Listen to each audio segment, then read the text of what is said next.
Marami na akong nasulat tungkol sa pag-ibig. Mga tugma kahit hindi nagtugma ang dalawang tao sa kwentong binuo ko.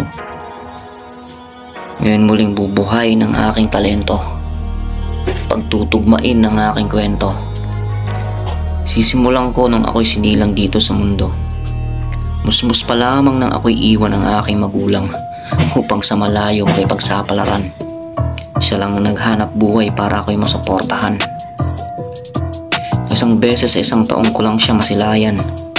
Kakibat sa aking paglaki ang pangit na karanasan. Nasa mismong angkan ko pa naranasan. Iiba daw kasi ako.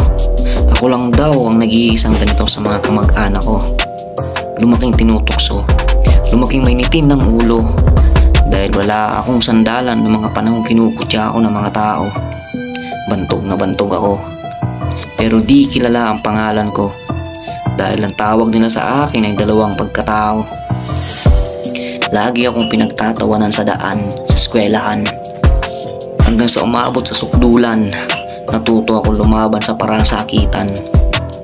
Wala akong pakialam kung ako'y masaktan.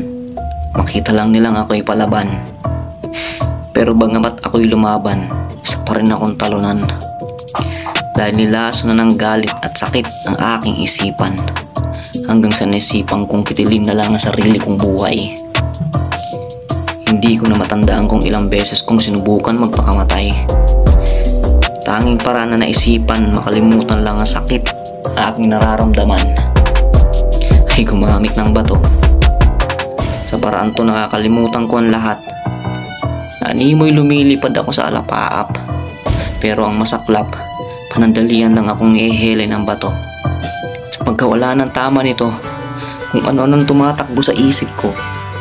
May mga pagkakataon hindi ko makontrol ang sarili ko.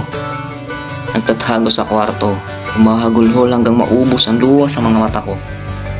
Nakikipaglaban ako sa sarili ko. Maraming binubulong sa isip ko. Inuutusan ako, gawin mo to, gawin mo to. Parang sasabog na ang aking ulo. Pero magtaka kayo kung paano ko nalampasan ang lahat ng aking pinagdaanan. Ang hirap at pasakit sa aking kamusmusan. Natutong palayain ang sarili sa kinasanayan. Patong ginawang sandalan aking iniwan. Ngayon ako'y nasa bagong yugto. Malayong malayo na sa dating ako. Kasi pinili kong ituwid ang sarili ko. Peace.